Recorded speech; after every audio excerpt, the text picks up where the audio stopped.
The Ministry of Economic Growth and Job Creation in the Office of the Prime Minister is the one-stop shop for all the mechanisms needed to grow Jamaica's economy and provide employment for citizens.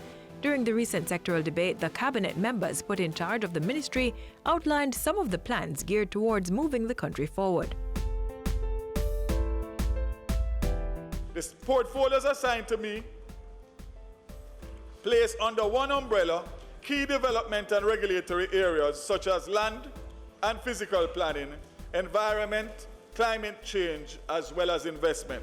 And so Minister Daryl Vaz says he will be focusing on spatial planning to ensure there's balanced development across the island. Plans for the capital include the Urban Renewal Tax Incentive Program, expansion of downtown Kingston's boundaries, and construction of a cruise ship pier.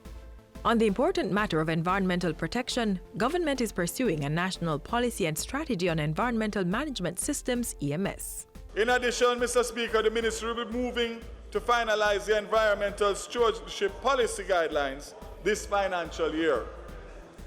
These guidelines will provide a framework for the public sector to lead by example in streamlining its operations. As for the long-awaited delineation of the cockpit country boundary, a joint cabinet submission between the Ministry of Transport and Mining and the Ministry of Economic Growth and Job Creation will be submitted to Cabinet shortly, and the public will be kept abreast of the decision. Mr. Speaker, billions of dollars investments are needed to provide basic services and infrastructure to protect the environment, enhance energy efficiency, and respond to climate change. As such, the pilot program for climate change resilience will be implemented this fiscal year. Government is also taking advantage of international projects aimed at increasing climate change investment. And the newly minted Economic Growth Council has been making moves in fast-tracking large local and international projects. As the Economic Growth Council to date has met with some 35 key public and private stakeholder groups, and reports from the meeting have been encouraging as they have pledged full support for the EGC. $14 million will be spent this year on infrastructural work on the Nago Head Tech Park. And the Port Authority of Jamaica will be spending $4.1 billion on the BPO sector over the next 2 years. The Cannabis Licensing Authority has received 200 applications from investors interested in this sector. And steps are being taken to accelerate several investment projects that have been stuck in government red tape. The total investment package currently under consideration, Mr. Speaker, is well over 800 billion Jamaican dollars, with a job creation potential of over 80,000 jobs. The areas of water, housing, ports, highway development contribute and drive the process of growth in the economy. And as he tackles those matters, Minister Chang has announced that the National Water Commission's shareholding will be made available to Jamaicans through the stock market, freeing up cheap multilateral funding and grants. This does not mean absolute privatization of the NWC. The public, represented by the government, will have controlling interests, but individual Jamaicans will have a stake in the company. The ministry will also be tackling water wastage, better known as non-revenue water. We intend to take this from current 65% to less to 30% over 3 years. We'll be changing some of our major transmission lines which are part of the source of our problem. We have identified over 35 projects, in fact over 30, that will achieve much of our goals.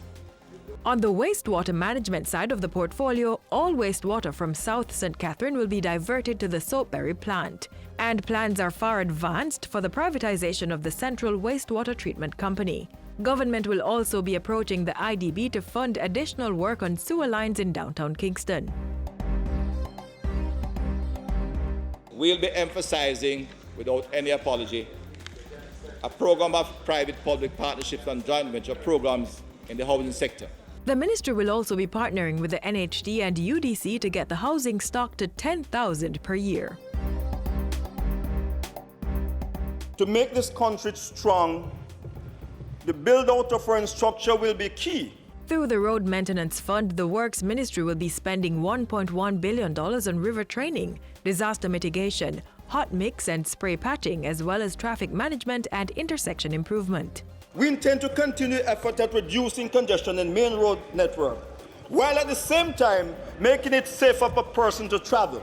The areas to be targeted include Constant Spring Road, Mandela Highway, Marcus Garvey Drive, Hagley Park Road and Barbican Road in Kingston and St. Andrew. Road rehabilitation works are also slated for all other parishes. And in addition to the $519 million being spent on the Cupis Bridge in Clarendon, attention will also be paid to bridges in St. Thomas and St. Catherine. Meanwhile, a revolving regional fund has been set up in the National Works Agency, giving each parish access to $1 million for routine road maintenance. We will ensure that cuts are repaired within 48 hours of being repaired, and small holes don't become craters because of slow or no response. The Ministry of Economic Growth and Job Creation is committed to ensuring that our people are given the right stimulus to produce. That's why Minister Warmington announced the creation of the Housing Opportunity Prosperity Employment Program, HOPE. It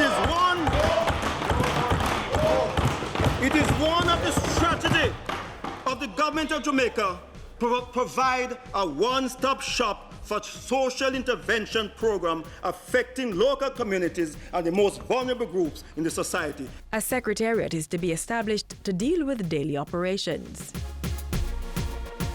The Ministry of Economic Growth and Job Creation, building the foundation for prosperity.